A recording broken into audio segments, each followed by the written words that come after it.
And above all, we must place country above party, above tribe, and above personal interest. Citizens, Ghana is bigger than any one of us.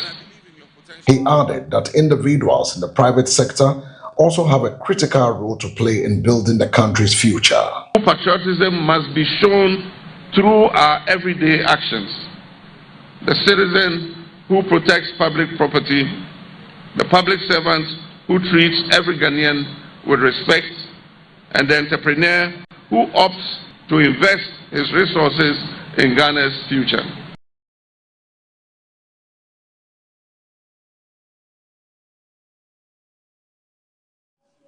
Youth group in Tamale have expressed outrage over the reported withdrawal of the Inspector General of Police IGP Special Operations Team, which has been at the forefront of efforts to combat the growing drug menace in the northern region. The protesters angered by reports that the IGP, the Black Maria, to halt its operation, fear that the withdrawal could undermine the fight against drug abuse and trafficking, spread of illicit drug among young people in Tamale and surrounding communities. As part of their protest on Thursday night, March 5th, 2026, the demonstrators visited traditional rule to ensure the team remains in the region. They also called on the mayor of Tamale, Abu Takaru, at his residence in Lamashegu, urging him to intervene and use his office to help reverse the decision. Earlier, the youth has gathered at the Global Dream Hotel, where the Special Operations Team was launched, due to dissatisfaction, with many insisting that the Special Operations Team should remain in Tamale to continue supporting local authorities. That the team departed Tamale in the early hours of Friday, March 6, 2026, in compliance with the directive from the Inspector General of Police. From the northern region, we get to the Ghana South Municipal Assembly has announced plans to deploy a task force to monitor fishing activity along its coastline in a bid to curb illegal and unconditional practices. According to the municipal chief executive, Moses Kabu Kobi Okanse, the initiative forms part of a broader effort to regulate fishing whilst promoting proper sanitation along the municipality's beaches. He explained that around 30 young people have already undergone training and will soon be deployed to coastal communities within the municipality. The task force will not only monitor fishing practices, but also will ensure residents and beach users fishing along the coastline. Meanwhile, the assembly has cleared a large heap of garbage that has accumulated at the Kokrobite beach, which has been polluting the ocean with plastics and other waste materials. Explaining the broader plan behind the initiative, he said the newly trained personnel would operate under the Assembly's City Guard program and undertake multiple responsibility within the communities. Initially, the name was Sanitation Task Force, but we've moved them from that Sanitation Task Force. When we do that, it will be as if they are only given a particular one-way job to do. So we are moving taxing. So the beaches are not polluted. The communities, people deposit their refuse well, properly. They have sanitation companies that we sign onto, and we allocated blocks to them to be able to be collecting the refuse from the households, so that every household, when you generate your refuse, you have a company that comes to your community to come and convey it, so that we will not throw the refuse down indiscriminately. Okay. Currently, apart from the one we were able to convey in Kokrobite, which was a very huge one, we just ran Oshie, which I've instructed that we should, before I took office, but we'll be conveying that one too. But the problem is, the more we dump like this and the assembly other infrastructure, and it doesn't speak well with. Now to the corridors of the Ghana Air Force has received its first Airbus H175 helicopter from France, marking a major step in modernizing its operational fleet.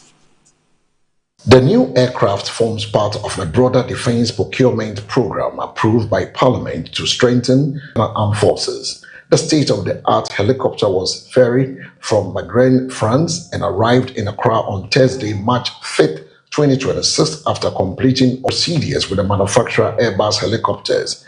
The delivery flight followed a careful planned route through Spain and Northwest Africa, then continued south along the West Africa Atlantic coast through several countries en route to Ghana.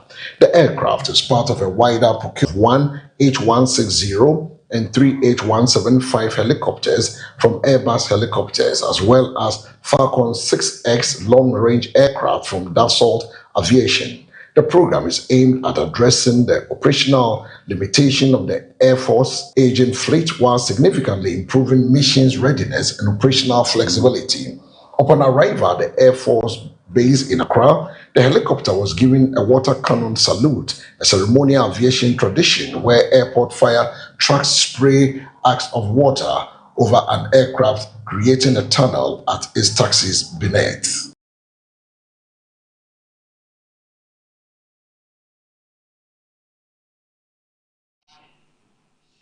So on this note, we go for a break. When we return, we'll bring you business.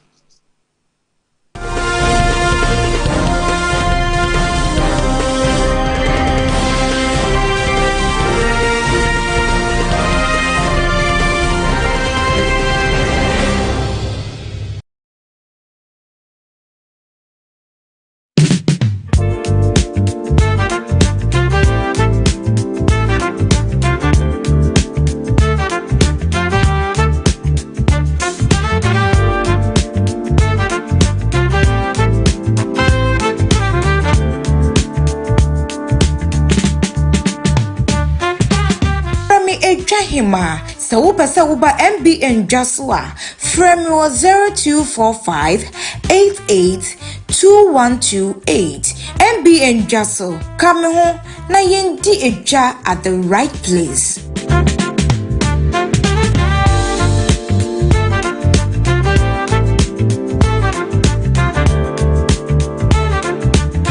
Hi, welcome to Shiloh where comfort meets warmth.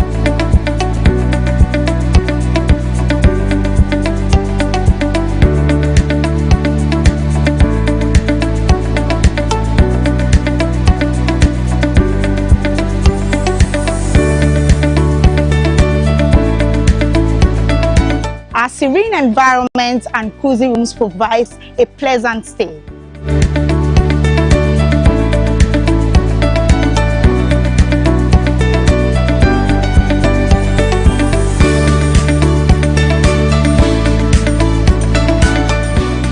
To 6. Locate us at Teshinungwa Estate, number 8 Coconut Street, directly behind A-Life Supermarket. Shiloh Guest House, where comfort meets warmth.